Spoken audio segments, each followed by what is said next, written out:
Da comienzo Voz Alternativa. Es hora de analizar sin límites de líneas partidistas y sin estridencias. Ya con ustedes, la socióloga internacional Marcia Rivera. Esto es Voz Alternativa.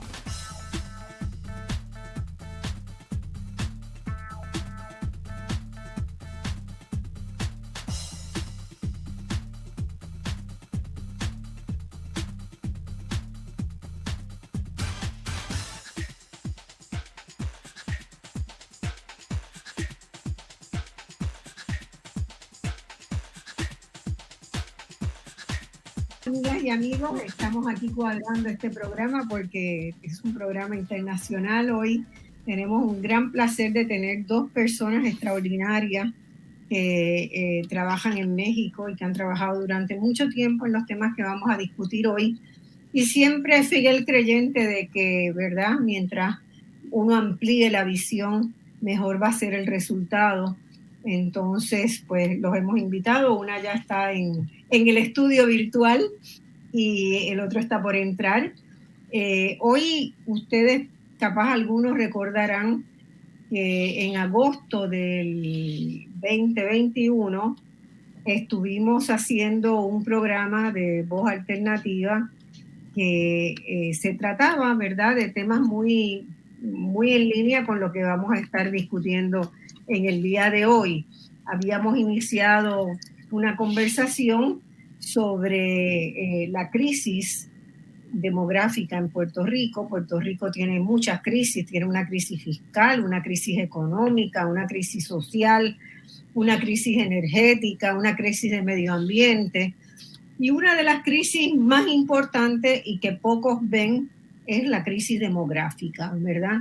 Cómo hemos llegado a una situación por no crear las políticas y los instrumentos para ir monitoreando la evolución de cómo le va a la gente, ¿verdad? De cómo crece, de cómo se reproduce, o se va del país o se queda, dónde están, qué relaciones tiene, ¿verdad?, con el desempleo, con la pobreza, los cambios poblacionales.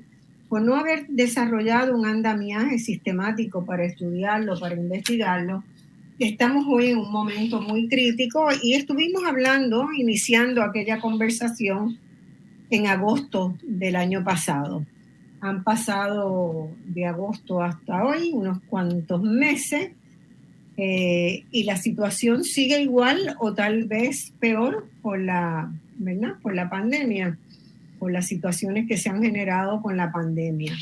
En el día de hoy vamos a tener las tres personas que estuvieron participando en el primer programa y hemos añadido dos personas más que les voy a presentar a continuación. De los puertorriqueños que tuvimos en el primer programa está el doctor Hernando Matei, que es catedrático de la Escuela Graduada de Demografía. Obtuvo su doctorado en Sociología en la Universidad de Texas en Austin y sus áreas de interés han sido de investigación, ¿verdad? Y los trabajos que ha realizado se relacionan con salud reproductiva, mortalidad, familia, demografía de envejecientes. Ha sido coordinador de la red TDSS, que es una red con más de 15 entidades afiliadas alrededor de Puerto Rico, las cuales hacen que los datos producidos por el censo del país estén disponibles a nivel local para el público. Una de esas redes está en la Universidad de Calley yo la he usado en varias ocasiones porque el servicio que ofrecen es muy bueno. Buenos días, Hernando, encantado en tenerte. Buenos días, gracias por la invitación para participar en el programa. Bueno, y seguiremos haciendo programas sobre este tema con distintos ángulos hasta que logremos que en Puerto Rico haya políticas públicas sobre los temas de población. Yo personalmente estuve participando durante 4 años como representante de Puerto Rico, como delegada de Puerto Rico en la Comisión de la CEPAL de Población y Desarrollo. Yo trabajo más temas de desarrollo, pero los temas de población son absolutamente indispensables para eso. Y bueno, pasada la etapa en que estuve representando a Puerto Rico, entonces he seguido participando a invitación de la CEPAL como experta en el tema. Angélica Rosario Santos, encantada en tenerte, Angélica, es una joven maravillosa que estudió su bachillerato de Ciencias Naturales en la UPR de Calley, hizo una maestría en Matemáticas Aplicadas en Río Piedras, en la UPR, con una defensa de tesis de honor, y actualmente es estudiante doctoral en el Departamento de Matemáticas, especializándose en Matemáticas y Estadística. Ella colaboró con los doctores Matei y Perici, que también estuvo en el primer programa y que va a estar con nosotros a partir de las 12, hora de Puerto Rico, en un estudio sobre la dinámica poblacional de Puerto Rico y que ese va a ser, ¿verdad?, su gran tema de tesis de doctorado. Y también ha conducido investigaciones sobre el impacto de la temperatura del ambiente sobre el ciclo de vida del chikungunya. Así que gracias a ella pudimos tener, ¿verdad?, en los medios presentaciones bien informadas de cómo se debía, qué podíamos esperar y cómo se debía tratar y cuándo y qué iba a pasar y qué no iba a pasar con el chikungunya en Puerto Rico. El doctor Virgilio Partida es nuestro otro invitado de México, creo que todavía no ha entrado. Vamos a tratar de ver qué es lo que le está pasando. Virgilio Partida es profesor e investigador de la Flaxo México desde marzo del 2008. Antes estuvo como profesor e investigador en el Colegio de México y trabajando en el Consejo Nacional de Población. El doctor Virgilio fue responsable de las estimaciones y proyecciones de la población oficiales en México de 1995 al 2008. Es alguien que sabe mucho de cómo se levantan los datos, de cómo se generan las series estadísticas, de cómo se hacen las proyecciones, y con él vamos a querer conversar de algunas de esas cosas. Sus intereses de investigación versan sobre los cambios en la migración interna en México. México es un país muy grande y que tiene mucha emigración interna que viene que viene hacia la capital, hacia el DF, y también ha trabajado en otros países de América Latina. Virgilio Partida también ha estudiado métodos indirectos de estimación de niveles y patrones por edad de algunos de los fenómenos sociodemográficos y bueno, él tiene mucho que aportar y que ayudarnos a nosotros a ampliar esta visión y no solamente ampliarla, sino a construir una institucionalidad desde donde se pueda generar los productos que queremos, ¿verdad? Y tener el entendimiento que queremos sobre cómo la demografía y el desarrollo se relacionan. Virgilio Partida es miembro fundador de la Sociedad Mexicana de Demografía, de la cual fue su presidente también. Es socio del Population Association of America. Obtuvo el título de profesor honorífico del Centro Interamericano de Estudios de Seguridad Social, y este es un ángulo que nos importa mucho porque una de las consecuencias más importantes que tiene haber descuidado el monitoreo de los procesos poblacionales en Puerto Rico es que hoy tenemos, ¿verdad?, las cajas de pensiones y los beneficios a los jubilados en entrejuego por no haber cuidado ese proceso. Tenemos con nosotros también a la compañera que conoceré pronto en México, espero voy a estar yendo en junio a México, María Rosario Cárdenas. La doctora Cárdenas es médica, cirujana, egresada de la Universidad Autónoma Metropolitana, es maestra, tiene un máster en demografía del Colegio de México y es doctora en estudios de población y salud internacional de la Universidad de Harvard. Hizo un postdoctorado en políticas de salud en el Institute for Health Policy Studies de la Universidad de California en San Francisco, y también hizo un diploma en Derecho a la No Discriminación en el Instituto de Investigaciones Jurídicas de la Universidad Nacional Autónoma de México y otro en Derechos Humanos. Así que es una persona que complementa un entrejuego fascinante, ¿verdad? De haber estudiado medicina, haber estudiado demografía, haber estudiado salud pública y investigaciones jurídicas, ¿verdad? Todo lo que tiene que ver con los derechos. Es una de las personas que se destaca, ¿verdad? Por hacer esa conjunción tan importante que a nosotros nos falta. Actualmente la doctora Cárdenas está como profesora investigadora de tiempo completo en la Universidad Autónoma Metropolitana, unidad de Xochimilco, y realiza investigaciones y evaluaciones en Coneval, donde ha publicado abundantemente sobre las condiciones de vida que generan las desigualdades sociales, también sobre el cumplimiento de los derechos, y ha desarrollado materiales y protocolos para hacer el monitoreo y las estimaciones globales de los fenómenos que impactan la dinámica poblacional. Una de las cosas que nos falta más en Puerto Rico, que yo creo que hay una especie de alergia a las evaluaciones y los monitoreos, y una de las cosas que más falta hacen es que desarrollemos capacidades en ese campo. Estamos entonces, nos está faltando el doctor Luis Perichi, que es de la Universidad, egresado de la Universidad Simón Bolívar de Colombia, luego hizo una maestría en la Universidad de California, en Berkeley, en estadística, y un PhD en la Universidad de Londres, en el Imperial College, que es una de las facultades más importantes de las ingenierías y las estadísticas matemáticas en Inglaterra. Es catedrático de matemáticas en la Facultad de Ciencias Naturales y director del Centro de Bioinformática y Bioestadísticas de la UPR.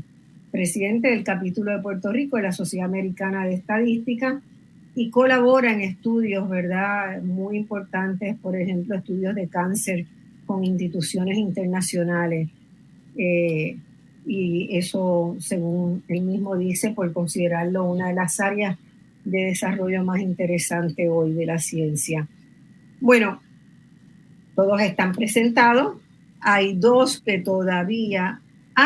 Virgilio llegó. Virgilio, saludos. ¿Cómo estás? Un gusto tenerlo aquí. Así que vamos a comenzar entonces nuestra conversación, que yo siempre trato de poner unos párrafos en contexto, ¿verdad? Para los que nos escuchan, que el título que diga este programa se llama, bueno, la gente se va y qué podemos hacer, ¿verdad? Porque uno de los principales problemas demográficos que tiene Puerto Rico no es el único, tiene muchos problemas, y por eso hablamos de que se está conjurando una crisis demográfica. Pero uno de los problemas más claros y más grandes y que la gente entiende con más facilidad es por qué se va tanta gente de Puerto Rico y qué podemos hacer, ¿verdad? Lo que la gente quisiera escuchar es cómo podemos detener ese flujo con políticas públicas basadas en estadísticas, basadas en conocimiento, y cómo podemos evitar que todos esos elementos que todos los días van sumando para que la vida en Puerto Rico no sea una vida plena, como otros países lo están atendiendo. Y en este caso, pues hemos traído estos dos invitados de México que tienen mucha relación, no solo con México, sino con lo que pasa en América Latina en general. Bueno, Puerto Rico, como les dije, lleva décadas de fuerte migración de puertorriqueños hacia los Estados Unidos. Más o menos desde mediados de los 50 empieza a incrementar muy significativamente un éxodo hacia los Estados Unidos, y a pesar de eso, los sucesivos gobiernos no han atendido suficientemente lo que hoy es una bomba. Siempre se decía que es una bomba de tiempo. El tiempo de la bomba llegó y está explotándonos. está explotando, ¿no? En el sentido de que los planes de pensiones están muy amenazados porque no se vuelven a nutrir con los ingresos y los pagos que hacen a los sistemas de retiro las personas que trabajan. Están muy afectados porque la población no se está reproduciendo. En Puerto Rico nacen ya menos personas de las que mueren anualmente, y justamente cotejando en un informe que sacó la CEPAL la semana pasada, confirmé que Puerto Rico tiene ya, sospechábamos que pronto lo iba a tener, pero confirmamos que tiene ya, es el país de mayores problemas en reproducirse de toda América Latina y el Caribe. No hay ningún país de la región que esté en la situación de Puerto Rico. Otros elementos, ¿verdad?, que pueden estar detrás de haber promovido el éxodo es el hecho de que el salario mínimo en Puerto Rico estuvo estancado por 12 años, cuando en muchos de los países de América Latina el salario mínimo se ajusta anualmente de acuerdo a la inflación.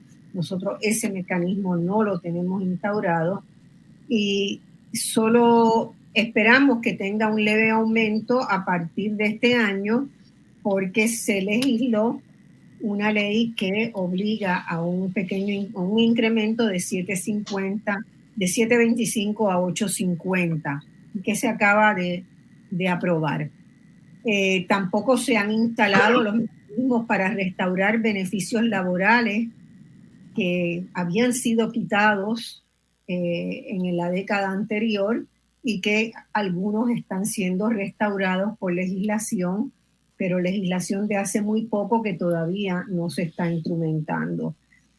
Y yo creo que un tercer elemento muy importante del éxodo que tenemos que estudiar es cómo el incremento muy significativo en costos de vivienda, porque producto de unas leyes que se aprobaron para atraer inversionistas de Estados Unidos y de Europa y otros lugares, esos inversionistas se les requiere una inversión muy poca, casi siempre resulta ser una inversión en una casa o en un edificio, y ello ha tenido un impacto importante en incrementar el costo de las viviendas. Y el costo de la vivienda es algo que incide en si la gente se va o se queda. Y el otro problema es que Puerto Rico lleva ya 2 décadas teniendo muy mal manejo del sistema de educación pública, y eso también induce a la migración. Así que de esos factores quiero comenzar a hablar en el día de hoy. Así que quiero comenzar con el doctor Hernando Matei, que es de la casa, y quiero que me comente, ¿verdad?, esa nota que acabo de decir, de que la semana pasada en el informe de la CEPAL pude encontrar el informe estadístico anual de la CEPAL, pude encontrar la confirmación de que Puerto Rico es ya el país con la menor tasa de natalidad de toda América Latina y el Caribe. Nosotros, ¿verdad?, hay mucha gente, especialmente los equipos de demografía, venían advirtiendo que ya había desde hace 6 años menos nacimientos que muertes y que eventualmente podíamos llegar a ser el país con menor tasa de natalidad. Bueno, en la región de América Latina y el Caribe ya llegamos.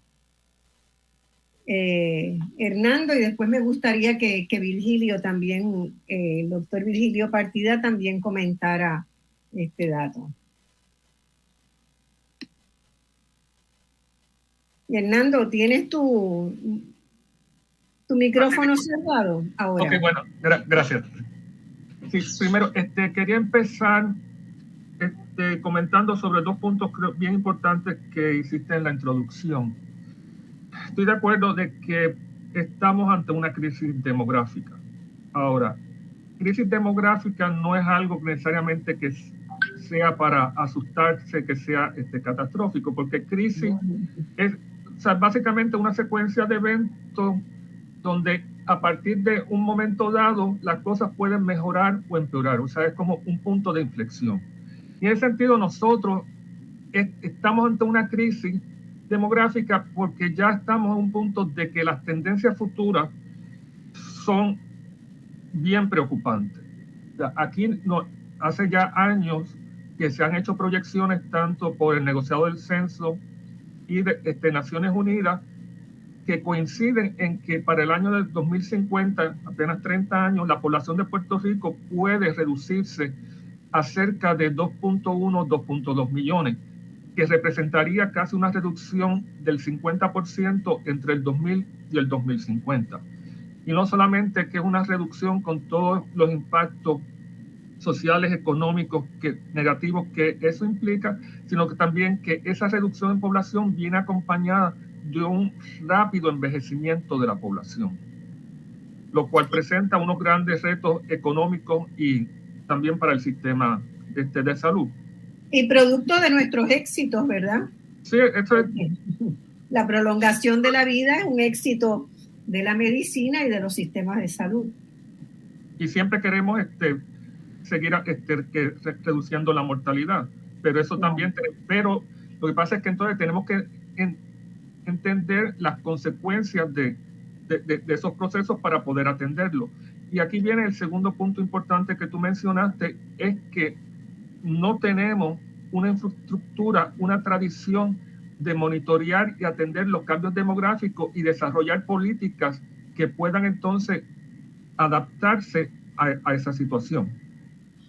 Y ese es uno, en realidad, tal vez el reto más grande que tenemos, porque si no entendemos lo que está pasando, no podemos tener medidas adecuadas para mitigar sus efectos, desarrollar políticas que mejoren las condiciones de vida de la población. Con respecto a lo que mencionaste, ¿ibas a decir algo? No, que lo interesante es ver las políticas que tienen otros países, que son muy interesantes, ¿verdad? Hay cómo atender esa situación. Y yo creo que en realidad es parte también como de una cultura política de Puerto Rico, donde es que en realidad muchas de las decisiones que se toman son improvisadas, no están basadas en un análisis riguroso de la situación. Porque fíjate, ya todo el mundo llevamos años hablando de la crisis del sistema de pensiones. Llevamos años, si no décadas, hablando de la crisis del endeudamiento del gobierno. Todo el mundo lo hablaba, todo el mundo estaba consciente. ¿Qué se hizo? Nada, hasta que la situación explotó. Entonces, en el caso demográfico es que ni siquiera se tiene conciencia de las implicaciones de lo que está ocurriendo ahora. Entonces, con respecto a lo que está mencionando de la baja nivel de fecundidad en Puerto Rico, no solamente es que es de las tasas más bajas, la tasa más baja de América Latina, es que es una de las más bajas del mundo. Actualmente, el promedio de hijos por mujer en Puerto Rico es alrededor de 0.9, menos de un hijo por mujer. Solamente eso compara con Corea del Sur, que está un poquito más baja. Y curiosamente, Puerto Rico tiene, los otros países con tasas tan bajas son otros países de Asia. Además de Corea del Sur, está Hong Kong, está Singapur, que son países con una cultura totalmente distinta a la de nosotros, donde los patrones tradicionales, por ejemplo, de fecundidad en Puerto Rico eran patrones típicos de América Latina. Y entonces, pero por otro lado, son países muchísimo más desarrollados, con unos recursos económicos que Puerto Rico no compara para nada, porque Puerto Rico en ese sentido tiene los problemas de los países ricos, pero la economía de un país pobre.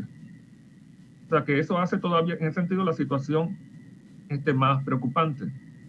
Yo quiero que un comentario también del doctor Partida, y quiero después volver a ti, porque me parece que en la memoria colectiva, ¿verdad? Siempre se sembró la idea de que Puerto Rico tenía demasiada gente. Desde los años 30 se empezaron los experimentos con control de natalidad, con estímulo a la emigración por parte del propio gobierno, ¿verdad? Y había de hecho, hay unos textos muy interesantes, ¿verdad? Que no son de demógrafos, no vienen de la demografía, sino que vienen de políticos en los años 50, de los que estaban en el poder del Estado Libre Asociado, donde alababan todos los esfuerzos por despoblar a Puerto Rico, porque Puerto Rico tenía efectivamente una alta tasa de natalidad y una densidad poblacional alta. Así que esa paradoja, ¿verdad?, de que resolvimos un problema creando otro posiblemente más grande, porque no equiparó el crecimiento económico que lograron tener los países asiáticos que mencionaste. Puerto Rico nunca lo logró tener. Bueno, doctor Virgilio, ¿está por ahí? Quisiera un comentario suyo como alguien de afuera. ¿Qué le merece? ¿Qué pasaría en México si eso sucediera? Ay, perdón, me están poniendo la música de la pausa. Vamos a hacer la pausa y volvemos con usted al regreso. Gracias.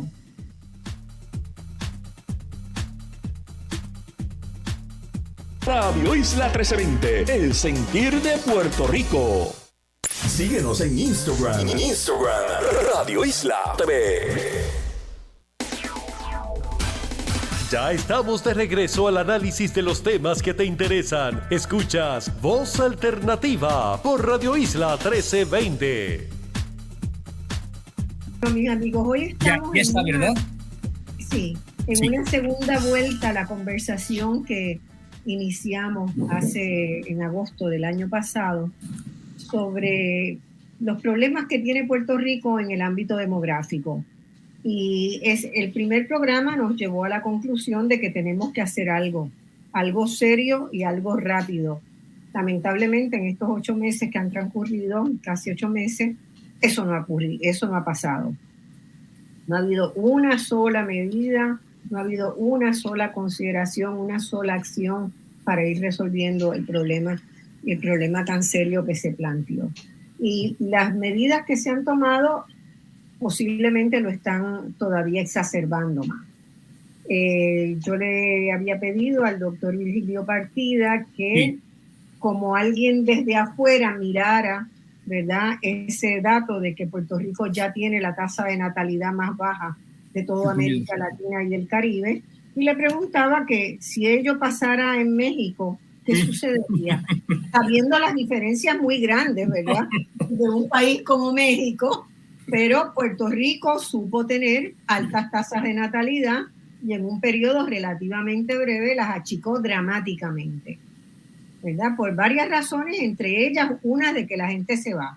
Probablemente la más importante y la otra más importante es la reducción de la tasa de natalidad. Bueno. ¿Qué han hecho países que han tenido esa situación? Sí. Bueno, miren, buenos días a todos. México también se van, ¿sí? Es el país que, en términos numéricos, expulsa más gente de población anualmente a otro país. Estados Unidos, nuestra tasa de fecundidad hoy día está en 2, abajo del reemplazo, y yo creo que es inminente que estaremos muy abajo de 2 hacia mediados de este siglo. Creo que eso ya los demógrafos mexicanos estamos de acuerdo. Un problema similar al de Puerto Rico. Quizás tarde unos 30, 40 años más, pero la situación de envejecimiento vaya a ser similar. Pero México tiene otro problema muy grave. La mitad, antes de la pandemia, la mitad de su población activa estaba en el sector informal. Es decir, no cotizaba a sistemas de seguridad social. No iba a tener derecho a una pensión en la vejez. Y quienes la van a tener no tienen muchas veces los recursos para pagar quien los cuide. Tienen que ser los propios familiares los que los están cuidando.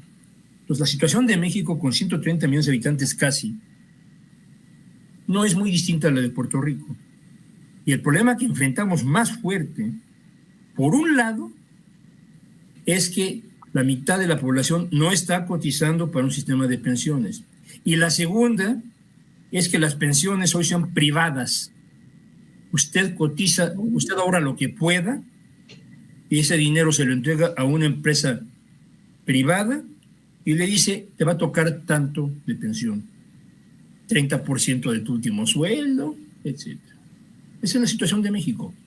Y somos 130 millones de habitantes y es posible que lleguemos a 150 a mediados de siglo.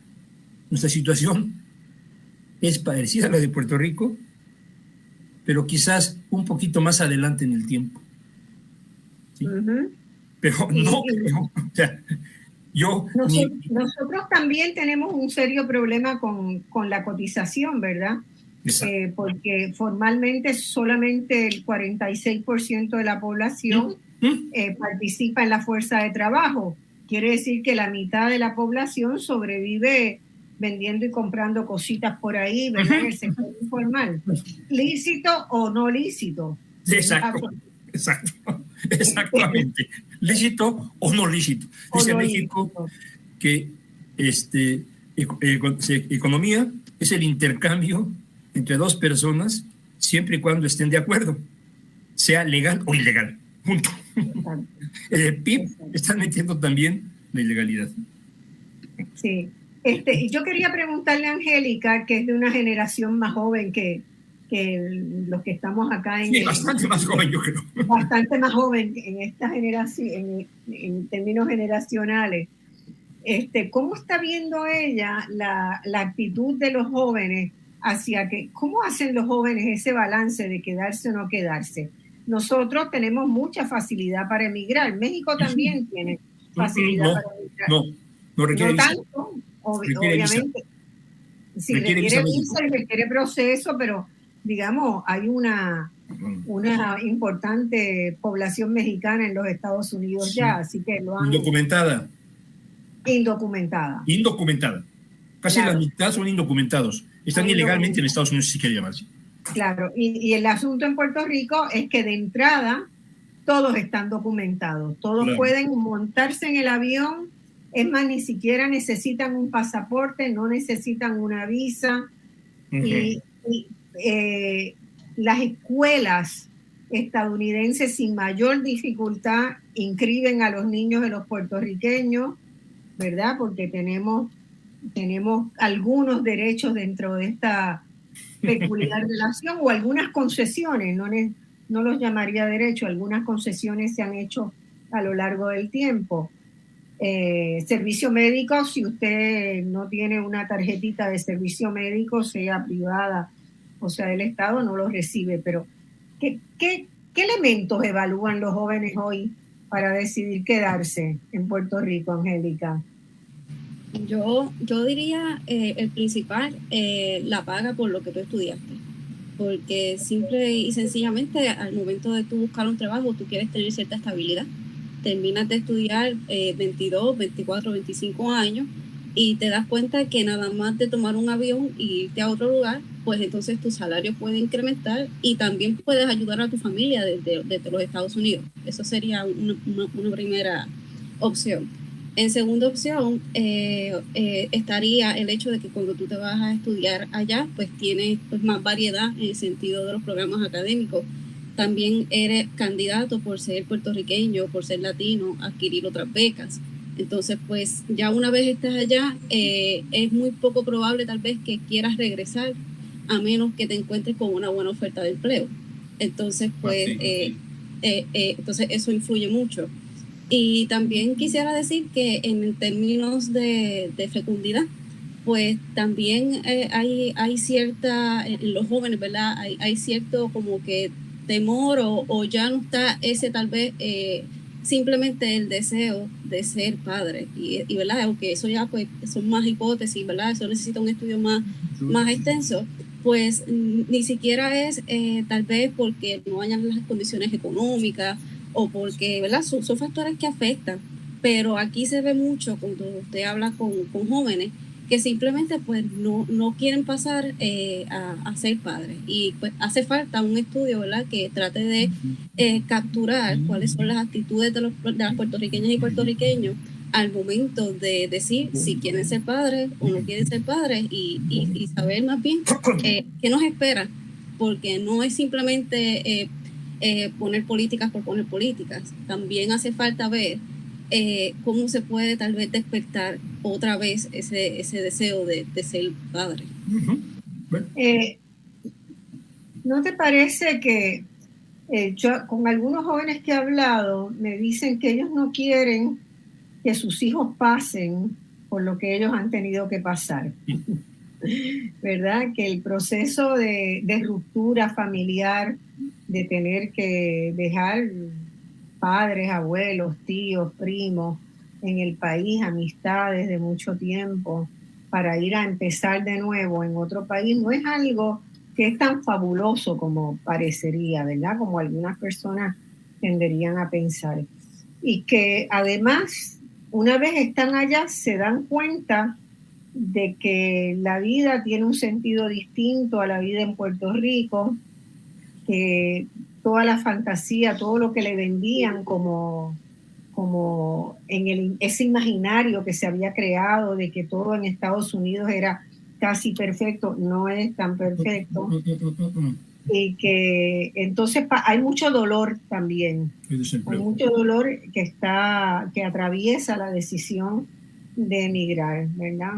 Más allá de que tengan más reconocimiento académico, que tengan más reconocimiento salarial, hay otros dolores. Hay otros dolores. Pero de eso no se habla mucho. Y eso no se investiga. No se investiga. Y eso no se investiga. Rosario, ¿qué pensarías tú de esta situación, verdad, en que nos encontramos nosotros? Yo quisiera recuperar algo que el profesor Batey decía sobre cómo cuando uno identifica una crisis también puede encontrar mecanismos para transformarla.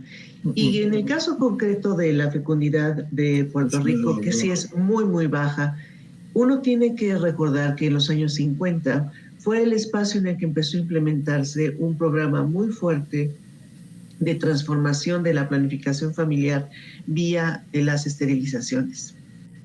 Y la población queda con una inercia donde una vez que se adoptan métodos de planificación familiar muy eficaces, muy eficientes, estos permanecen en el imaginario de la población.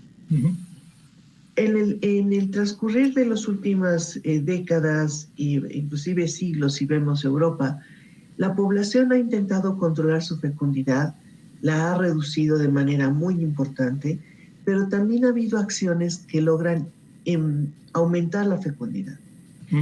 Y desde luego que estas requieren el sostenimiento de acciones.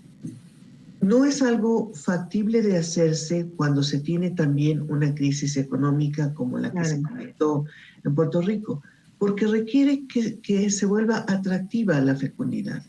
Y esta implica que la sociedad está dispuesta a ayudar a que las personas que tienen hijos se inserten en trabajos, puedan mantenerlos, las mujeres puedan destinar tiempo sin perder las oportunidades de empleo. Las transformaciones familiares que han reducido el tamaño de la familia también han reducido la posibilidad de apoyar a quienes tienen hijos pequeños. Cuando uno tiene una precarización en el empleo y varias generaciones tienen que sostenerse, tienen que continuar trabajando porque las pensiones no están ahí, entonces las generaciones previas se les dificulta apoyar a las nuevas generaciones en la crianza. No es algo fácil de hacer la transformación de la fecundidad, pero sí se logra si se insertan en un esquema más amplio y se sostienen. Como bien dijo el profesor Partida, México está en esta condición de ligeramente por debajo del reemplazo. Hay desigualdades muy importantes en el país, al interior. Estoy segura que en Puerto Rico será igual, porque las zonas urbanas suelen tener condiciones de fecundidad más baja que las zonas rurales. Y eso es algo que necesita también un diagnóstico de manera más precisa por unidades regionales más pequeñas que el país y sus promedios. Es muy preocupante, pero me parece que es algo que nos obliga a pensar cómo se puede hacer para reestructurar una sociedad a través de invertir en educación, sostener las acciones y pensar que en 15 o 20 años es cuando vamos a poder ver los cambios asociados a esas acciones. Desde el punto de vista político, uno siempre que trabaja con ellos quisieran que en 3 meses hubiera una diferencia, para que antes de que su periodo termine ya pueden señalar que algo se transformó. Pero cuando uno habla de población, uno necesita mucho más tiempo y al menos 15 o 20 años para notar la transformación asociada con una acción. En el caso concreto de Puerto Rico, me parece que la inversión en educación puede ser algo que lo que la doctora Santos nos decía se vaya matizando, donde si las oportunidades son similares y esta situación de abandono o pérdida del apoyo familiar porque se migró a un lugar culturalmente muy distinto, puede entonces hacer una diferencia en la población. Sí, yo recuerdo que en España, que tenía ahora 15 años, ya había mucha preocupación por cómo iba a evolucionar el tema poblacional allá y ¿verdad? La reducción, la baja en natalidad tan seria. España empezó una serie de programas que subsidiaba, qué sé yo, la canasta, el regalo de la canasta inicial para un bebé y después un subsidio anual por el primer año para, ¿verdad?, compensar los ingresos que se perdían porque la madre tal vez no estaba trabajando. Hay varios modelos, hay varias formas que se han seguido. Yo creo que la de España ha sido muy interesante porque además de hacer eso a la interna, también abrió un poco la posibilidad de recibir migrantes de otros países, particularmente en el caso de España, de Ecuador, ¿verdad? Flexibilizando las normas de visa, poniendo unas cuotas más altas para recibir, y eso alivió un poco, o sea, los niños que uno ve naciendo hoy en España son más que en otros periodos. En el caso de Uruguay también hay un poco de eso. Uruguay tiene una de las poblaciones más envejecidas, como la nuestra, como la de Puerto Rico, muy envejecida, sí, y que plantean otros desafíos, ¿verdad? Y a la vez una baja tasa de natalidad. Todavía se reproduce, pero muy poquitito, ¿verdad? Pero también Uruguay en este último periodo ha abierto sus puertas a la migración de gente del Caribe, particularmente de Cuba, de Dominicana, y ahora pues parece que hay negociaciones de Cancillería y de altos niveles para aceptar migrantes ucranianos, porque estarían en condiciones de recibir migrantes. Claro, todo ello implica un proceso complejo dentro de la propia sociedad, ¿verdad? ¿A quiénes es que vamos a aceptar? ¿Se parecen a nosotros o no se parecen a nosotros? ¿Verdad? Las preguntas que la gente se hace. Los ucranianos son rubios de ojos azules, pero los dominicanos y cubanos que están llegando son mulatísimos, ¿no? Entonces, son políticas que conllevan, ¿verdad?, hacer un análisis bastante fino del proceso. Hernando, ¿qué tú piensas que puede hacer Puerto Rico?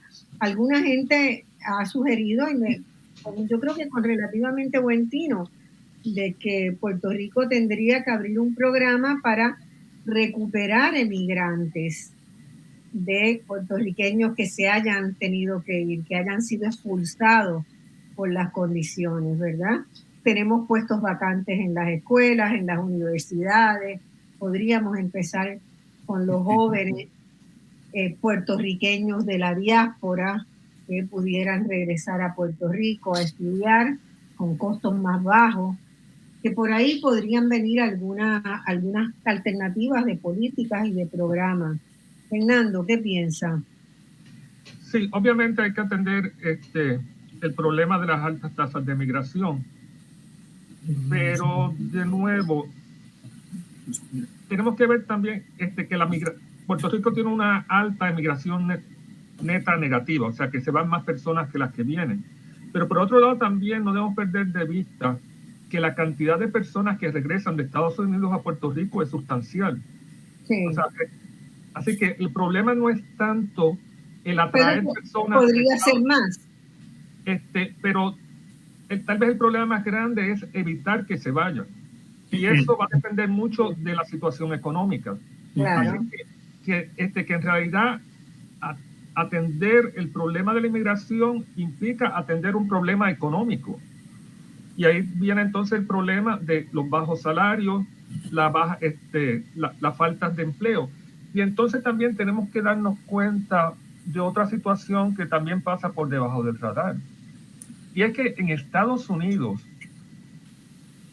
la gran mayoría de los municipios, de los counties, están perdiendo población. Donde está aumentando la población es en ciertas ciudades del sur, que son precisamente las mismas ciudades a donde están yendo los puertorriqueños.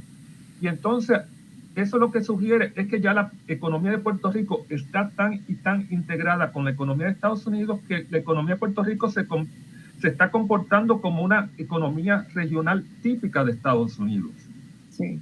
Y entonces también tenemos que ver que no solamente los puertorriqueños de la isla los que se están yendo a Florida, a Texas, es también puertorriqueños de Nueva York, puertorriqueños de Chicago. Y es la misma tendencia que está pasando dentro de Estados Unidos. Pero sí, obviamente el problema de la migración tiene un componente económico inmenso.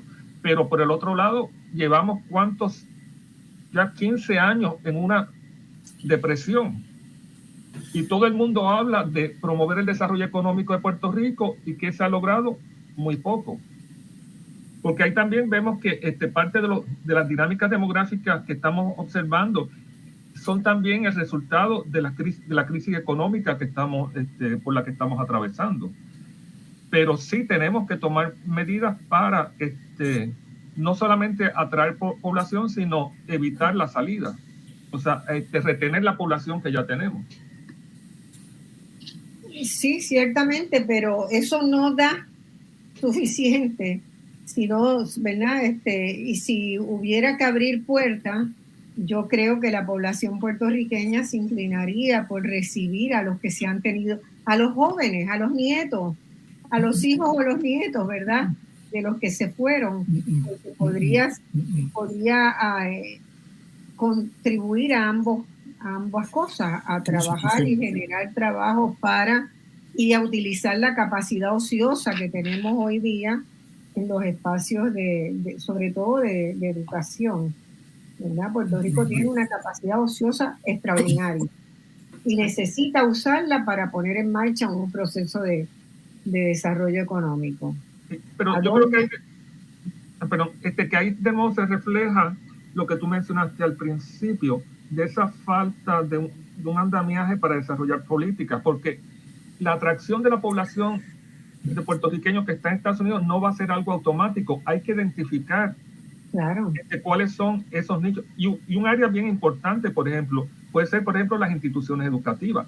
Con la gran pérdida, o sea, reducción en el número de nacimientos que está habiendo, las instituciones educativas van a seguir perdiendo matrícula. Así que algo que se puede hacer es precisamente que las instituciones universitarias, sobre todo, desarrollen programas de promoción para atraer puertorriqueños que están en Estados Unidos a venir a estudiar a Puerto Rico. Claro, algunas individualmente. Tengo una arañita en mi computadora que no me gusta nada. Ya.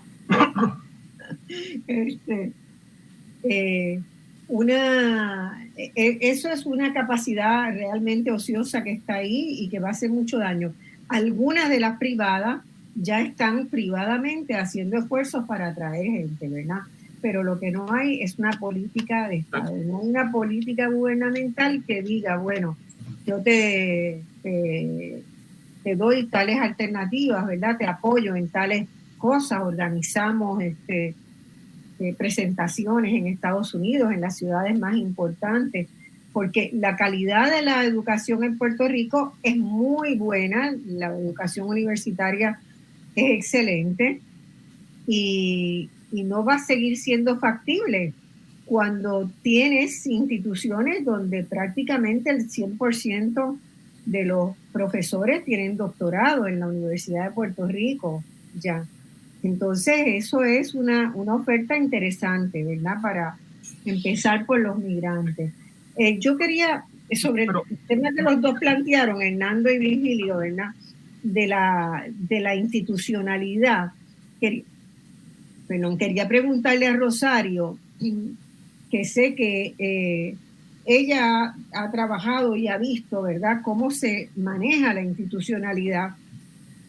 A mí me dio mucho gusto leer, navegar las páginas de Coneval y ver los trabajos y los proyectos que se están haciendo, ¿verdad? Y eso, yo no creo que es imposible hacerlo en Puerto Rico. Lo interesante es el acercamiento de poder vincular a las organizaciones sociales a interesarse en los temas de población y a participar en ellos, ¿no? Yo creo que América Latina gana y tiene un pie por delante de Puerto Rico porque participan en los espacios como la Comisión de Población y Desarrollo de la CEPAL, donde también las ONG tienen un espacio y aprenden del tema y se convencen de lo que hay que hacer, y Puerto Rico no lo tiene. Pero me pareció muy interesante y sobre todo el énfasis que hacen, y también Angélica lo mencionó, en la necesidad de monitorear y evaluar las políticas y los resultados, evaluación de impacto y evaluación de resultados, ¿verdad? Rosario.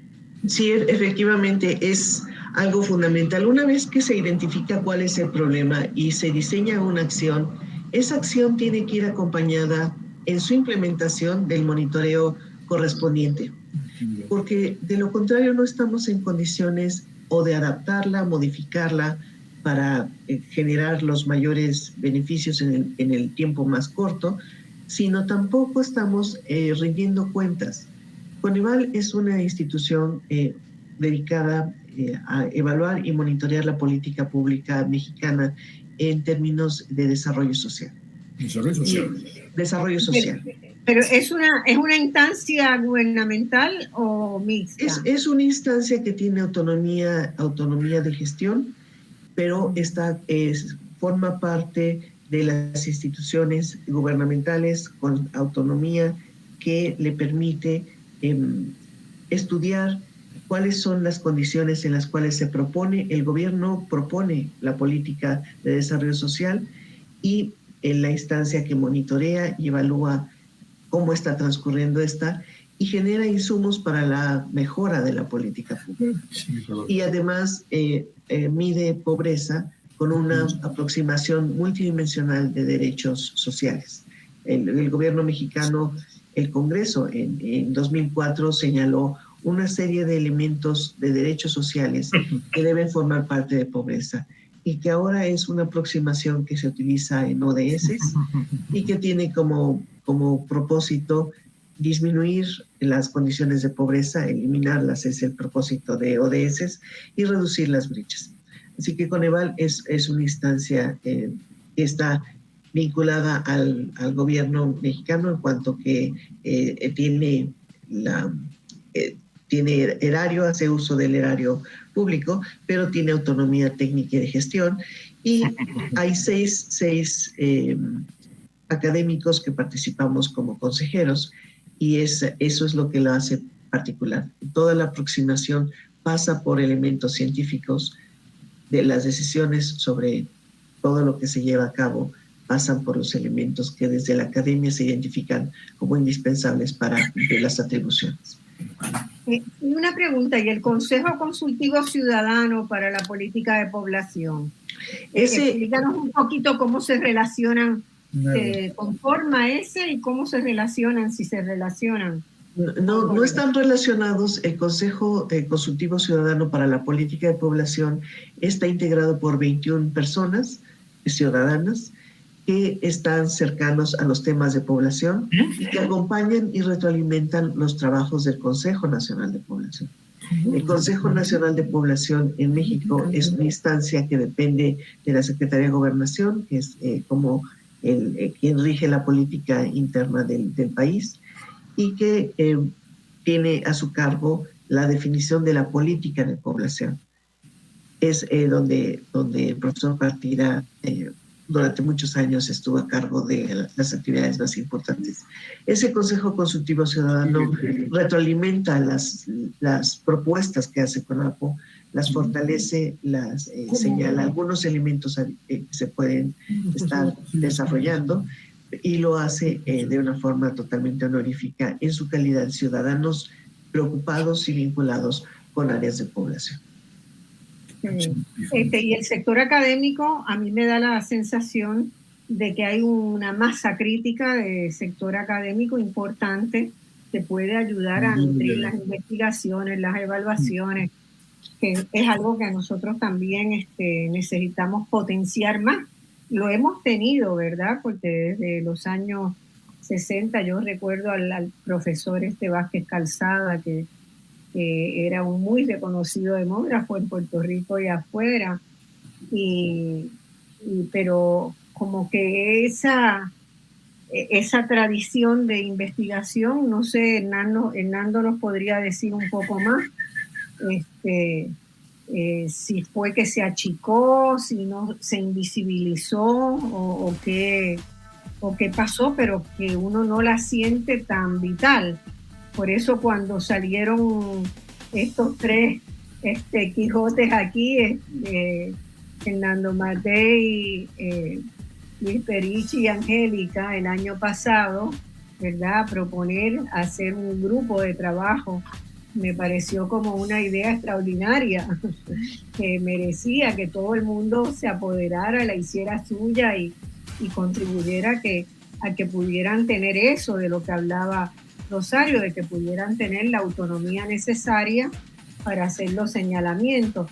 Pero fíjense ustedes que en el caso de Puerto Rico, el Instituto de Economía, que nace con esa potestad de autonomía técnica y autonomía intelectual, pues por las vicisitudes partidistas y las peleas partidistas, acabó perdiendo eso y quedando bajo un ISO, bajo la Oficina de Planificación, que hace más de 2 décadas prácticamente está inoperante, ¿verdad? Entonces no tenemos un buen récord en eso de que el gobierno tenga instancias autónomas. Han interferido con la autonomía universitaria y han interferido mucho con la autonomía del Instituto de Estadística, que son claves para esto que estamos hablando. Angélica, ¿quieres comentar por ahí? Después de la pausa, porque ya nos fuimos a la pausa.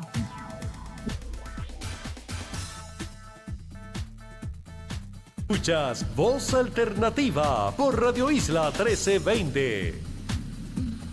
Bueno, mis amigos, estamos en un programa, una segunda conversación sobre los problemas demográficos que tiene Puerto Rico. Y hemos conversado sobre la migración, hemos conversado sobre la baja tasa de natalidad, hemos conversado sobre el envejecimiento rápido. Todavía tenemos que ir ahí un poquito más a fondo, pero estábamos preguntándole, nos habíamos quedado con que Angélica iba a hacer un comentario en este momento. Angélica, te dejo. Sí, la línea que llevaban también el profesor Matei y la profesora Rosario, es importante ver que no solamente en una crisis uno es para alarmarse, sino que también hay posibilidades de crear otras oportunidades, y yo creo que una de esas oportunidades va dirigida a los estudiantes de investigación, a los estudiantes que ahora mismo están en sus tesis, que están estudiando el que puedan incorporar temas relacionados a demografía, a la elaboración tal vez de otras técnicas o modelos que se ajusten a la realidad que se está viviendo en Puerto Rico. Así que creo que también es una oportunidad para que se pueda tener otro ambiente de trabajo más enfocado a la demografía y que también sirva, ¿verdad?, para tener otros escenarios. Exactamente, muy buena idea. Yo quisiera tomar ahora un poco el tema del envejecimiento, ¿verdad?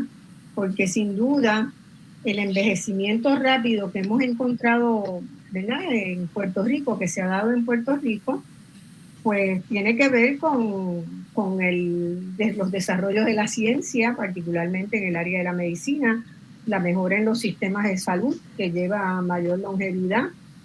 Pero en el informe sobre desarrollo humano que hicimos en Puerto Rico en el 17, encontramos que en Puerto Rico esa mayor longevidad no se disfruta tanto porque viene realmente muy asociada a pobreza material y sin sistemas de cuidado adecuados. Hay más mujeres mayores de 70 años con enfermedades crónicas que varones. También se debe... ¿Sí? ¿Aló? Hola. Sí, no. Perdón. Entonces quería ver si Rosario y Virgilio nos pueden comentar por ahí. Rosario, me gustaría que desde la perspectiva médica, ¿verdad?, y desde cómo uno puede pensar un sistema de cuidado que permita, ¿verdad?, gozar de esa mejora en los sistemas de salud que nos permite vivir tanto más. Sí, efectivamente la mejora del conocimiento médico, la tecnología disponible, el abaratamiento de esta ha provocado que las longevidades promedio de las poblaciones en Latinoamérica se vean beneficiadas y tenemos esperanzas de vida que, si bien ahora no son tan dinámicas como lo fueron en los 50, 60, sí continúan mejorando muy, muy paulatinamente. Y eso es un logro de la sociedad, como bien indicaba hace un rato. Es algo que tiene que hacernos sentir muy satisfechos de cómo es que se va moviendo en el sentido que todos queremos. Pero viene acompañado de discapacidades, de situaciones de enfermedades crónicas que aparecen a edades muy tempranas y que afectan la calidad de vida, el bienestar de la población en esas edades avanzadas. Y al igual que lo hemos comentado para la aproximación sobre interrumpir la migración o mejorar la fecundidad, necesita una acción que se diseñe y se piense para mediano plazo. Tenemos que pensar en lo que hoy se conoce como envejecimiento saludable, donde comienza uno a edades muy tempranas a adquirir o los hábitos o las posibilidades que hagan que llegar a las edades adultas mayores no signifique estar con la condición crónica. Y es algo factible cuando uno revisa lo que ocurre en países de alto ingreso y de menos desigualdad, como pueden ser los europeos. Hay personas de 80 años que tienen condiciones muy razonables de vida en el sentido de no pérdida de funciones, de la posibilidad de continuar funcionando en sociedad con todos de manera integral, y nosotros a los 60 tenemos acumulado el efecto de condiciones económicas y de trabajo que han desgastado a las personas y eso les afecta. Del envejecimiento requerimos lo mismo que para la crianza o para la reproducción, reconocer que hay una relación entre los grupos de edad y que estos grupos de edad cumplen funciones distintas en la sociedad y que van transmitiéndose. En las edades intermedias están a cargo de la crianza, pero su dinamismo económico también está a cargo de las pensiones de las personas mayores que hayan cotizado, que hayan participado formalmente en la economía. Y cuando estas se mueven, cuando las edades intermedias se mueven a las edades adultas mayores, quienes estuvieron en la etapa de crianza pasan a formar parte de esa intermedia. Aquí es exactamente igual. Estamos teniendo a la población en edades intermedias ahora adicionalmente a cargo de cuidados cuidados asociados a envejecimiento, pero también a discapacidad. Y ahí tenemos una desigualdad por razones de género muy acentuada, donde las mujeres son quienes están teniendo una vez más una multiplicidad de roles que cubrir, que desarrollar, y eso se vuelve un elemento de desigualdad y de injusticia, que además se ha visto acentuado con la pandemia. Porque desconozco si en Puerto Rico fue la situación similar a la que ocurrió en México, pero en México hubo acciones de salud pública que incluyeron el distanciamiento social y la interrupción de las actividades escolares, sobre todo para todos, pero particularmente para niños pequeños. Y eso conllevó que las familias tuvieran que acompañar esos procesos y las mujeres y mujeres jóvenes de la familia estuvieron a cargo particularmente de ello. Y eso es algo que todavía irrumpe aún más en su disponibilidad de tiempo para formarse o para participación económica. Y de nuevo es parte de las desigualdades de género que están presentes en todo el mundo, pero particularmente en una región con la desigualdad que nosotros tenemos. Y con el hecho también en el caso nuestro, y creo que en el caso de México, quizás no es tan acelerado, pero ya se ve, la generación de mi mamá, la familia típica era de 12 hijos en Puerto Rico, ¿verdad? Mi mamá tenía 2 hermanos y eran 13 en total. Ella y todos sus hermanos y hermanas tuvieron como máximo 2 hijos, porque crecieron en ese periodo donde la política de esterilización era, el discurso era control poblacional y sobre todo con política de esterilización. Bueno, ella cuenta que cuando se enfermaba una tía, pues había un regimiento de gente para ir a cuidarla, ¿verdad? Y se hacían turnos. Ahora no hay turnos. Ahora, pues, o estamos mi hermano o estoy yo. Entonces, ahí, eso es una presión bien fuerte, sobre todo para las mujeres, ¿verdad? Porque generalmente se da el patrón, ¿verdad? Con sus maravillosas excepciones, como lo es en el caso de mi mamá, que mi hermano apoya extraordinariamente, pero generalmente es un peso que sobrecae sobre las mujeres. Y eso se dio en una generación, ese cambio, ¿no? No fue un proceso gradual. Y por lo tanto no se generaron espacios institucionales para manejar la situación. Y hoy tenemos unos problemas bien serios de vejez sola, solitaria, de vejez con enfermedad. Y mucha gente se pregunta, bueno, entonces, ¿para qué se avanzó tanto? ¿Verdad? ¿Por qué los avances de la ciencia? Y yo no tengo muy claro cómo eso se va a resolver en la región. Hay algunos países que han empezado programas estatales de cuidados, ¿verdad? Políticas de crear un sistema de cuidados integrados que vayan desde la infancia hasta pasando por las dificultades que tienen algunas personas, ¿verdad? Hasta la edad cuarta, me parece que es la que vamos a estar viviendo. Pero no es fácil resolverlo cuando ha sido tan acelerado el proceso. Virgilio, ¿qué piensa que podemos hacer? ¿Qué podemos recomendar?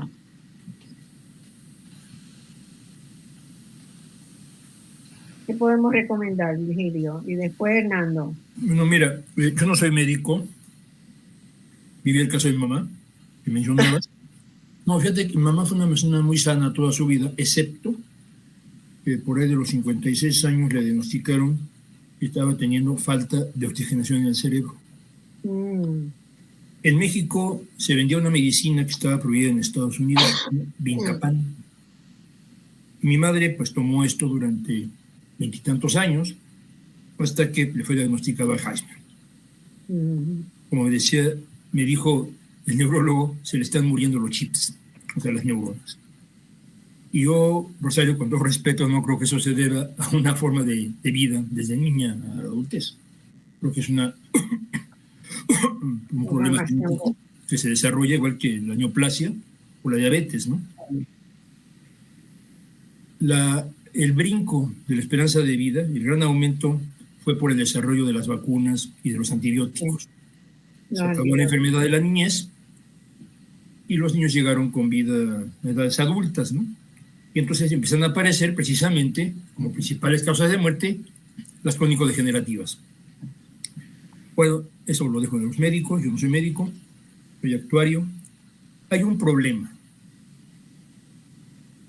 Supongamos que yo trabajo 45 años, de los 20 a los 65, y voy a vivir 15 más. Si yo quiero que mi sueldo me lo dé la pensión, debería haber ahorrado la tercera parte de mi sueldo, es decir, la tercera parte de 45 años, para gozar de 15. Pero los políticos de toda América Latina, me lo confirmaron en Chile, en Argentina y otros países, ¿cómo le iban a pedir a los empresarios no 33%, 20%? ¿Cómo? 6 y un centavo más y tú pones 1. ¿Qué pasó con los sistemas de seguridad social? Lo reconoció un argentino. Parte se gastó en campañas políticas y parte en pagar, en servir servicios médicos muy baratos, que toda la reserva de pensiones se estaba usando para hospitales y pagarle a los médicos. ¿Qué pasa cuando la población envejece? No hay dinero. México cambia su sistema y que cada quien se rige con sus uñas, solo hace caso del pasivo que tenía endeudado, que cada quien haga lo que puede. Y mi padre y mi madre, bueno, mi padre por motivos fiscales, al final tuvo que cotizar lo que se llama autoseguro, no sé más. No servía, no aguantaba, no alcanzaba para pagarle a la cuidadora cuando tuvo Alzheimer. Obviamente el Seguro Social no le iba a poner una cuidadora, ¿verdad? Hubo que la familia absorber el gasto. Ahora somos una familia que tuvimos educación, que tuvimos recursos económicos. 1 de cada 100,000 mexicanos, y los otros 99,199 no van a poder pagar la cuidadora, no van a tener la pensión de la mamá, no van a tener nada, van a tener que ver cómo le hacen para salir adelante. Nadie habla de esto, nadie lo toca en México, en muy pocos foros, ¿sí?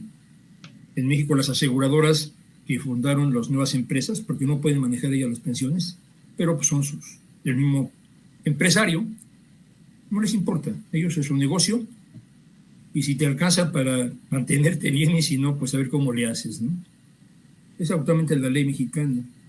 A nadie le importa esto, a mí sí me importó. ¿Sí? Yo llevé cursos de pensiones y no me iba yo a sentar a esperar a que, bueno, voy a poder vivir de mis pensiones siempre y cuando me garanticen la salud. Otro problema que no va a estar garantizado si no cotizamos. Vamos a tener que depender de la salud pública y entonces el envejecimiento que se nos avecina para la segunda mitad de este siglo va a tener que ser la familia, con la mitad de la población en situación informal y bajos recursos, a ver cómo le hace para mantener a sus viejos. Ese es el problema del envejecimiento en México. Y no están haciendo caso, a nadie le importa. Estamos preocupados por otros problemas de otro tipo, pero no estamos viendo lo que se nos avecina dentro de 50, 70 años. Ese es el envejecimiento. Población dependiente, falta de recursos, no sé en qué otro país de América Latina, que finalmente va a ser la familia, pero con un problema de familia. Ya no hay hijos. Entonces, ¿quién se va a encargar de los viejos?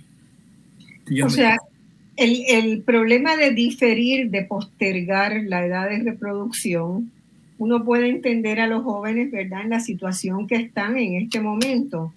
Pero si haces la proyección a qué le va a pasar a ellos, a nuestros hijos, a los hijos dentro de 50 años, ¿quién los va a cuidar? El perro. Bueno, muchos se hacen acompañar de un perro en el final de la vida, ¿verdad? Pues sí, ¿no?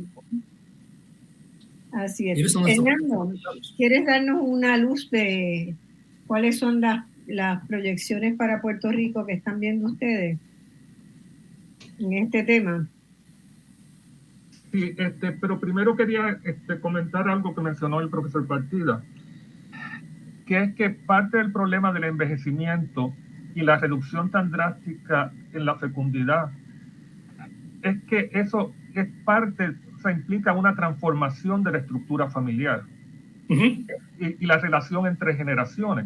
Entonces, cuando tú tienes una situación de que el promedio de hijos es 1, es una situación donde las redes de apoyo, las redes de parentesco lateral casi desaparecen, porque son hijos que no van a tener hermanos, no van a tener sobrinos, no van a tener, posiblemente casi no tienen tíos, y entonces es esta generación quien tiene que darle el apoyo a esa población envejeciente, a esos padres envejecientes cuando ya están en condiciones de salud delicadas, y ahí necesariamente tiene que intervenir el Estado en términos de proveer cierto tipo de apoyo, y eso implica también, o sea, un aumento inmenso en términos de los costos de los sistemas de salud. Y entonces, y lo que vemos es que las proyecciones del envejecimiento de Puerto Rico, primero que Puerto Rico en términos de envejecimiento es uno de los países más envejecidos del mundo. En Puerto Rico ya el 21% de la población tiene 65 años y más, que es lo que se conoce como hiperenvejecimiento. Y es básicamente, después de Japón, que tiene como un 28%, los próximos países con más envejecientes son Grecia, Finlandia y Italia. Los nórdicos. Que más o menos están alrededor del 22%, o sea que dependiendo de la fuente de datos que uno vaya, Puerto Rico en términos de porciento de envejecientes es como el 4º país del mundo. O sea que eso, y entonces las proyecciones con la reducción tan drástica en el número de nacimientos, ese envejecimiento todavía se va a hacer mucho más rápido. Y lo otro, fíjate, la mediana de edad en Puerto Rico está ahora en 43 años. Sí, y fíjate que un dato que casi nadie se fija es que normalmente la gente en Puerto Rico, especialmente si trabaja en el sector de gobierno, empieza a retirarse alrededor de los 55, 56, 57 años.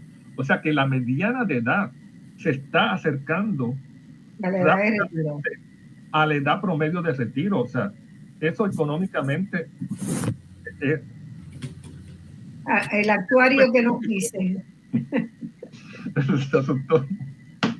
El actuario se asustó, yo creo. No, por eso es que la situación de Puerto Rico es súper urgente atenderla. Absolutamente, absolutamente. Pero fíjate que también, o sea, esta reducción en población, esta reducción es también parte de un cambio social bien grande, que eso afecta a toda la estructura social. Es bien grande y es un cambio social, es un cambio económico, ¿verdad? Porque sí, también los que van a quedar trabajando,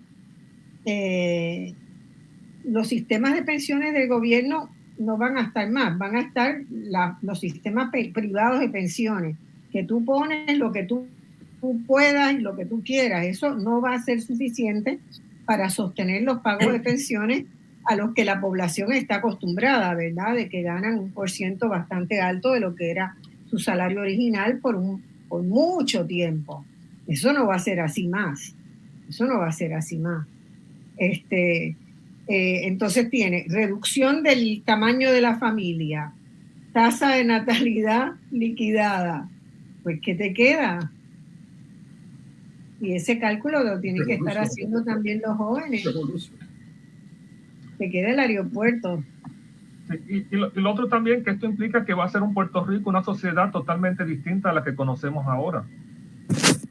Y en ese sentido también como que es interesante ver estos cambios de una perspectiva histórica. Pues, si tú ves, por ejemplo, la mortalidad, la esperanza de vida al nacer en Puerto Rico, para 1900 era alrededor de 30 años, 31 años. Eso implica una mortalidad infantil de alrededor de 150 a 200 bebés que morían por cada 1000. Y alrededor del 50% que no llegaba a los 5 años. O sea, y si tú ves, por ejemplo, la historia de Tasso, trabajador en la calle, tú ves esas primeras páginas cuando él habla de su niñez, es bien marcada la presencia de la muerte en todos los ámbitos, la muerte de la madre, la muerte de los hermanos. Eso era algo bien común. Hoy día, para el 2018, la esperanza de vida en Puerto Rico para las mujeres es de 83 años y para los hombres de alrededor de 77 años. 83. Pero 77. No, pero de mujeres 83. 83. Y está 2 abajo de Japón y de Suecia.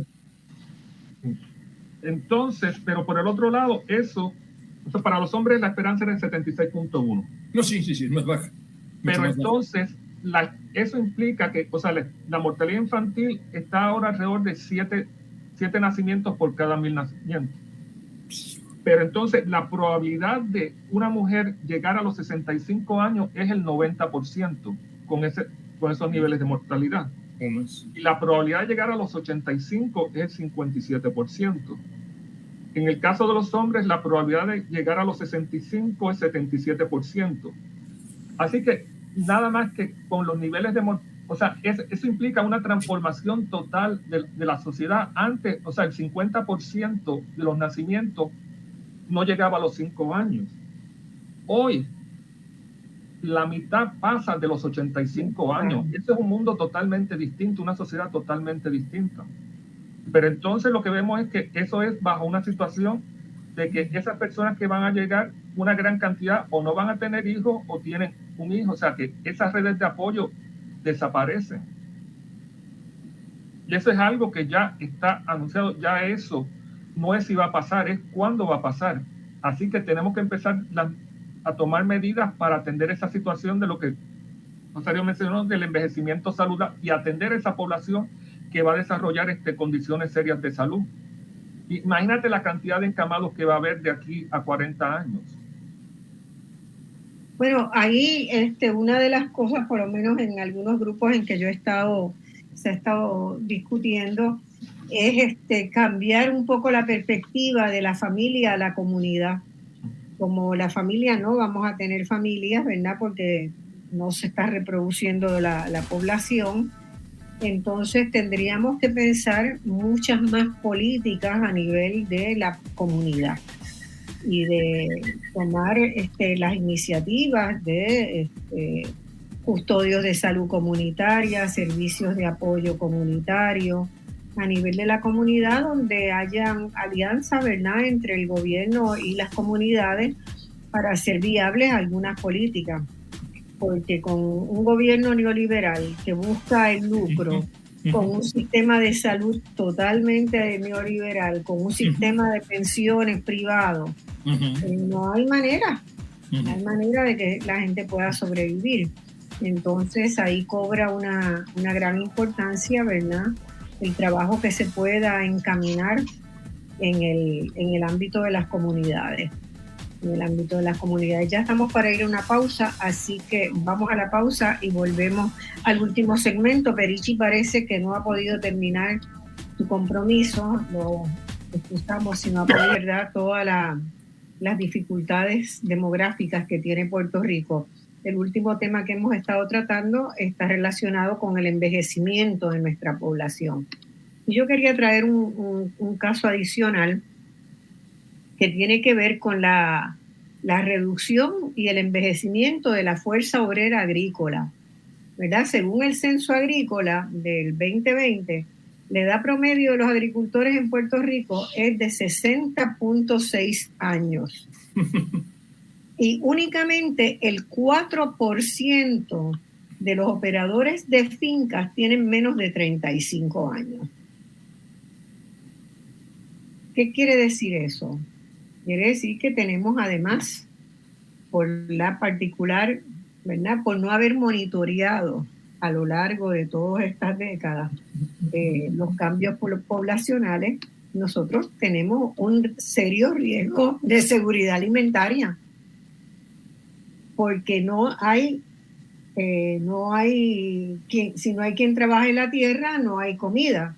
Así que es preciso un relevo generacional, y uno ocasionalmente ve, ¿verdad?, en las noticias que hay jóvenes que montaron esta finquita y que están produciendo algunos plátanos, pero son ejemplos aislados de lo que necesitaríamos tener realmente, un movimiento agrícola y unas políticas agrarias para asegurar que las tierras ociosas que tiene el gobierno de Puerto Rico, ¿verdad?, se ponen en manos de jóvenes y se promueven y se les da ayuda para que trabajen esas tierras, porque además el envejecimiento nos va a perjudicar en que no vamos a tener comida. Angélica, quiero tu comentario sobre eso, porque tú seguramente debes haber visto algunas de esas iniciativas, pero están hasta aquí en los que las han empezado. Es muy bonito, pero la realidad es que no tienen tierra, no tienen acceso a tierra, no tienen capital para producir, y los que quedan, ¿verdad? Hay ya 61% que son mayores de edad, que son ya ancianos según las definiciones para estar trabajando en la agricultura. Entonces, ¿quién va? Si no hay relevo generacional, ¿quién va a producir comida? Angélica, quiero que Rosario también me haga un comentario ahí, porque es muy importante desde el punto de vista médico, ¿verdad? Podemos echar para atrás todo lo que hemos adelantado.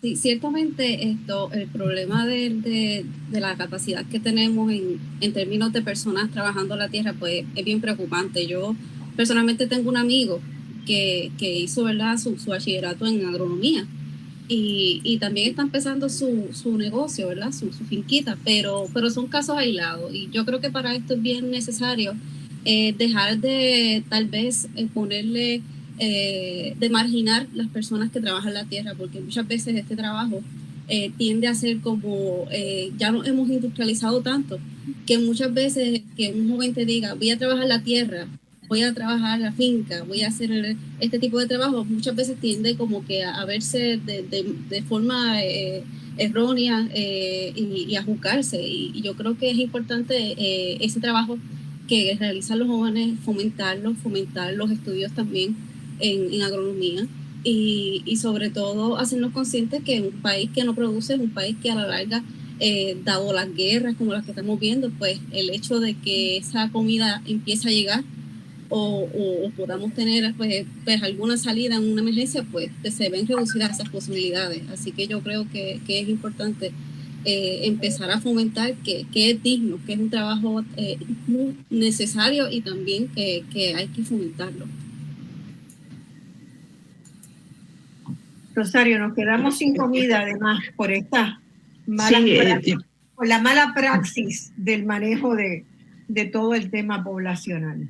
Recuperaría un elemento que acaba de comentar la doctora Santos, que es el imaginario social alrededor de las actividades económicas y cómo nosotros tendemos como sociedades a sobreprivilegiar aquello que implica a veces un ingreso muy alto, cierto estatus, algo que se ve glamoroso, y vamos en detrimento de aquello que es muy importante, como son las actividades técnicas o las actividades agrícolas y las pecuarias también, porque son indispensables para mantener una sociedad con todos los elementos de manera endógena.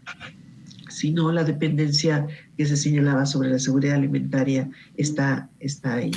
Pero hay que hacerlo no solamente con los estudios agronómicos, sino también con las inversiones que se requieran, de tal forma que se haga un aprovechamiento de la tecnología que se ha desarrollado para hacer más simple el trabajo agrícola y más eficiente también. Porque de lo contrario, sí es un trabajo de mucho desgaste físico, y a veces con una retribución muy aleatoria dependiendo de los elementos ambientales. Y ahí habría que recuperar lo que implica el cambio climático para este sector en particular, lo que implica también que hay algunos segmentos de las posiciones de los economistas que señalan que no debe haber subvenciones y sin embargo Europa tiene un fuerte contenido de subvención para mantener los niveles agrícolas, lo mismo Estados Unidos, y ahí entonces tenemos que romper ese paradigma de la economía donde habla de cómo no se puede estar subvencionando algo porque eso afecta a los mercados. Si se quiere generar un espacio donde se renueve generacionalmente la población, habría que ir acompañado también de atractivos, de incentivos que hagan que la población considere que este puede ser en el mediano y largo plazo su área de trabajo y que esto es algo factible de realizarse y económicamente atractivo. Y es algo que se ampliaría a otros elementos técnicos en la sociedad. La capacitación técnica es fundamental. Si nosotros no tenemos carpinteros, plomeros, herreros, etcétera, es una sociedad a la que podemos tener una alta capacitación en ciertas áreas y un hueco enorme en lo intermedio.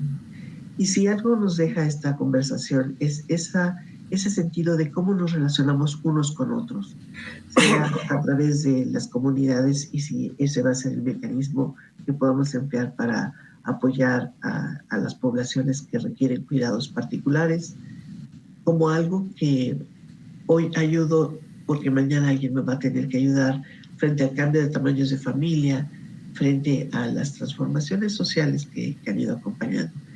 Y en términos de los servicios de salud, sí quisiera señalar que la esperanza de vida de las mujeres de Puerto Rico es de 83 años, pero estoy segura que cuando llegan a las edades de los 70, 75, están comenzando a depender de algún conjunto de fármacos y tienen algún elemento que afecta su calidad de vida. Y entonces tenemos que modificar el esquema para sobreenfatizar el componente de prevención. Y a eso me refería con el envejecimiento saludable. ¿Cómo logramos tener una aproximación que posponga los problemas o los evite cuando sabemos cuáles son los factores de riesgo? Junto con la sobrevivencia, el incremento de la longevidad, también tenemos la sobrevivencia a condiciones muy graves como pueden ser un accidente en motocicleta, un accidente en automóvil, y ahí aplicar las medidas preventivas. Las medidas de prevención son fundamentales, pero una vez que tenemos esa discapacidad, también tenemos que atenderla e incluir a esas personas en el desarrollo. Entonces, el panorama que plantea Puerto Rico es un panorama que en algún sentido está reflejando lo que sucede regionalmente también, sea a través de la migración intensa, como señalaba el profesor Partida, sea a través de elementos de violencia que están presentes en la región de manera muy intensa, la dependencia económica y la dependencia de alimentos que tenemos algunos con otros. Todo ello nos lleva a pensar que si logramos una aproximación, primero que recupere que pensar en población es pensar en sociedad y pensar en la raíz de las políticas públicas. Y si identificamos, hacemos un buen diagnóstico como el que ustedes han hecho, el profesor Matei y el resto de los colegas que lo han realizado, ese es un punto de partida para identificar cuáles son los más urgentes y cómo se relacionan entre sí. Y una acción sostenida en el tiempo, mínimamente 15 o 20 años, para poder ver los efectos positivos de esto. Y ahí el monitoreo y la evaluación a lo largo de esos años es fundamental. Creo que todos vamos a aprender de lo que Puerto Rico pueda implementar para modificar esta situación demográfica, porque todos nos vemos reflejados, todos los países de la región nos vemos reflejados en diferentes elementos que ustedes ya tienen presentes en la isla. Sí, es como si todo se hubiera concentrado, ¿verdad?, en muy poco tiempo. Muy poco. El experimento de Puerto Rico recoge, ¿verdad?, variables que uno encuentra en otros lugares, pero todo concentrado ahí hace las cosas bastante más difíciles. Fernando, este comentario que me parece muy, muy lindo el planteamiento de Rosario.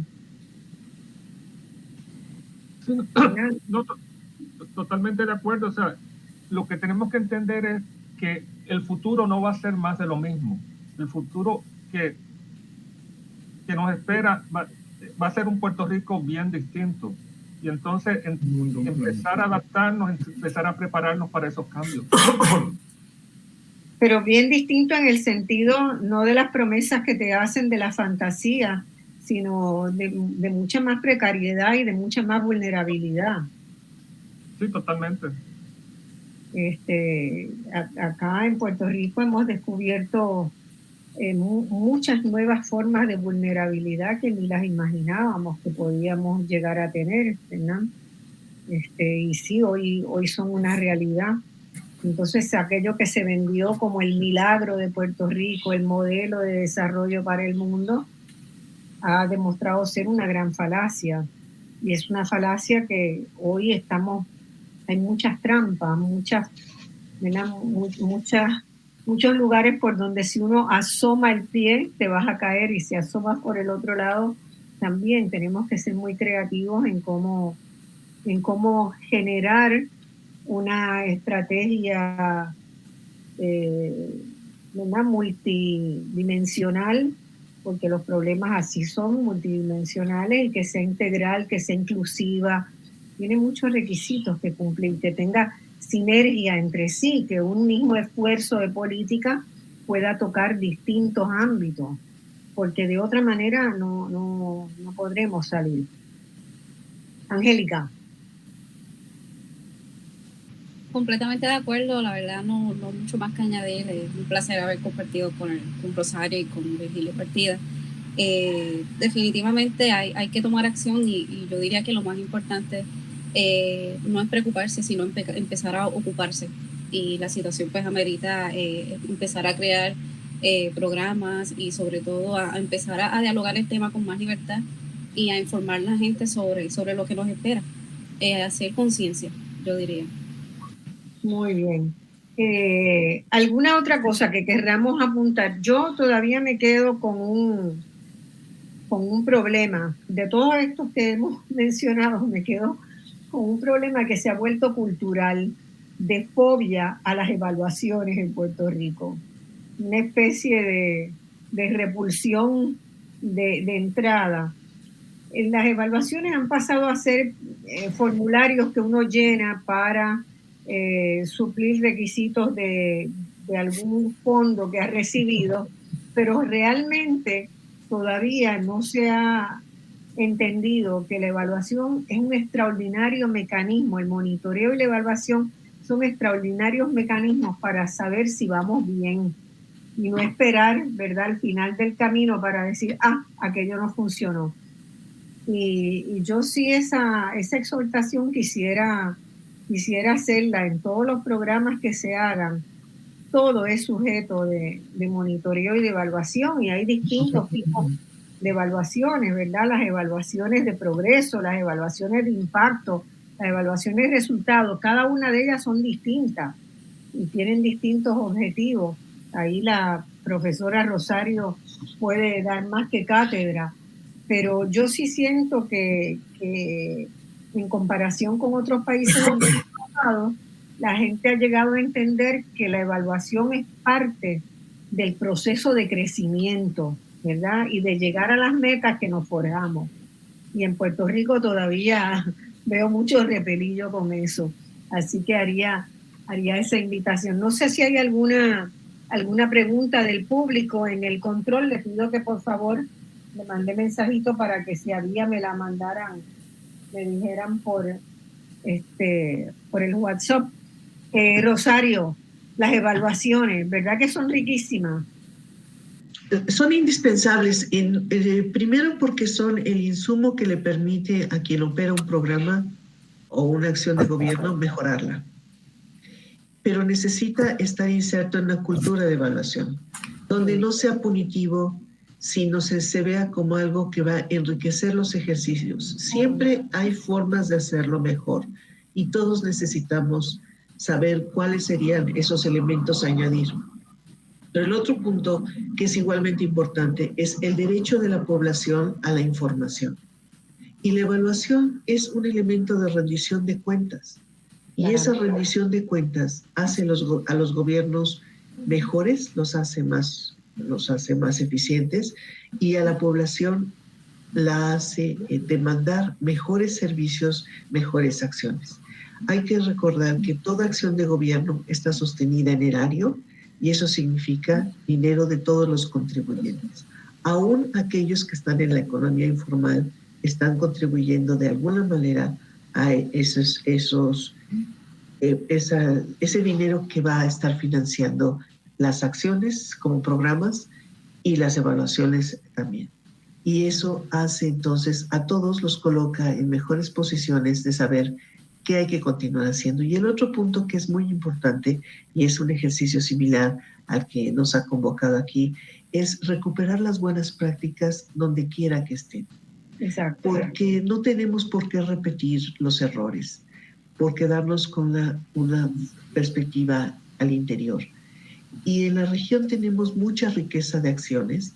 La pandemia, así como nos ha afectado y nos provocó problemas muy serios y que todavía estamos teniendo con cómo se ha ido prolongando, al mismo tiempo nos dejó ver que hay muchas formas de atender diferentes problemas. Y recuperar esa experiencia nos ayudará también a acelerar los procesos para al menos regresar lo más rápidamente posible a la condición que todos teníamos en 2019. Porque todos los países nos hemos visto empeorar nuestras condiciones porque ha sido una pandemia mayúscula en la afectación social, económica e inclusive cultural que nos ha dejado. Y necesitamos reorganizarnos. Así que evaluar con todo lo que conlleva, las diferentes formas de evaluar, no quedarse con la idea de que solo las de impacto son las que se requieren. Los procesos también tienen que evaluarse, los resultados, por supuesto, los pequeños pasos que se dan y, en la medida de lo posible, incorporar la experiencia que se tiene en otros lugares. Finalmente somos la misma especie en todas partes del mundo y lo que nos hace distintos son los contextos en los cuales nos estamos desarrollando. Así es, así es. Y yo me alegro que insistas en eso. Y además el derecho de la gente, de las personas, a poder saber realmente por dónde van las políticas de los cuales ellos son parte de una sociedad, ¿verdad? Puerto Rico lamentablemente tiene una enorme cantidad de organizaciones sociales extraordinarias con mucha capacidad instalada y con poca apertura de los sucesivos gobiernos a que las voces de la sociedad civil se escuchen. Yo creo que ahí todavía tenemos mucho que crecer. Y esto que decías de cuánto uno aprende de los otros, el hecho de que Puerto Rico no participe en las reuniones regionales, ¿verdad?, de los organismos de Naciones Unidas, de otros tipos de organización, es terrible. Es realmente una pérdida, ¿verdad?, de espacios donde uno puede aprender. Yo no me canso de decirlo que yo opté por una vida nómada prácticamente, ¿verdad? He trabajado en muchos países de América Latina, aunque siempre, ¿verdad?, con mi base, mi cariño, mi solidaridad y mi domicilio formal en Puerto Rico.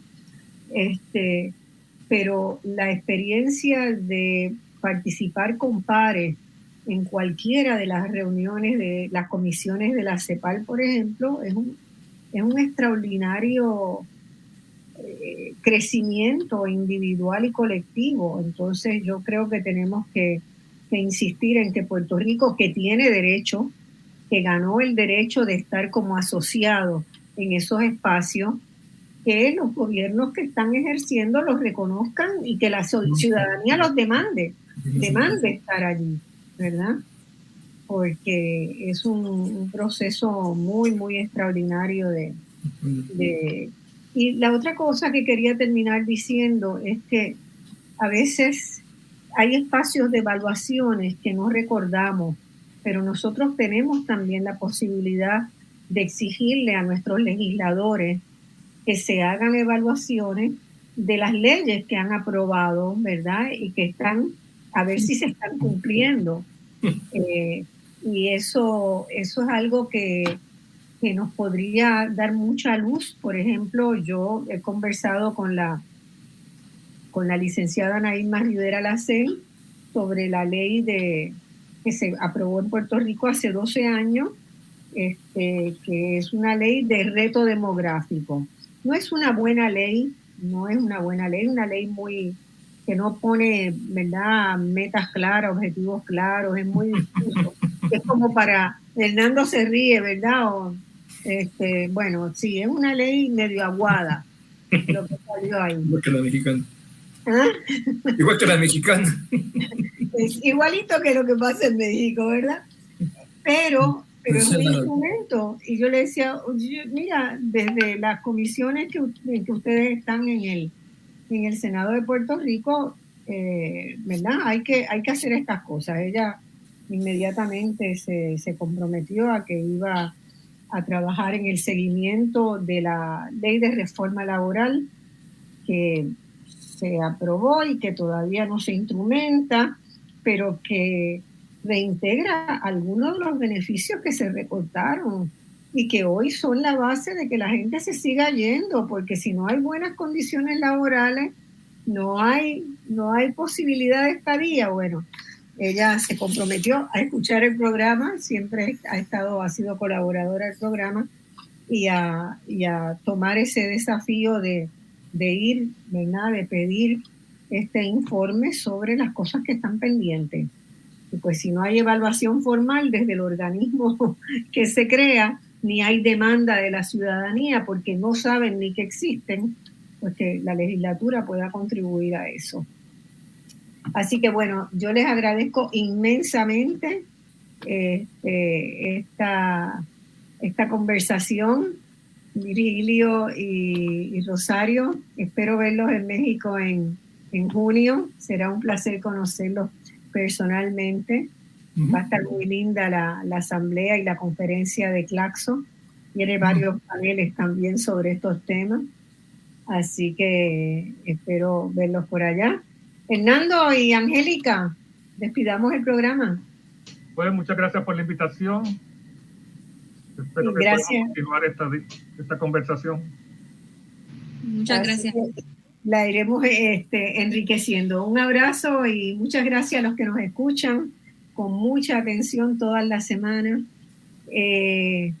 Váyanse un poquito preocupados. No crean que, ¿verdad?, el mundo está perdido, pero tenemos que tomar acción porque la política demográfica es demasiado importante y lo que vamos a dejar a futuro si no hacemos nada ahora es terrible. Gracias. Nos vemos el domingo próximo, que es 1 de mayo, con programa sobre el 1 de mayo, los trabajadores y las trabajadoras. Hasta el domingo. Que tengan muy buen día. Mucho gusto. Hasta luego. Hasta luego. Felicidades. Gracias. Bye.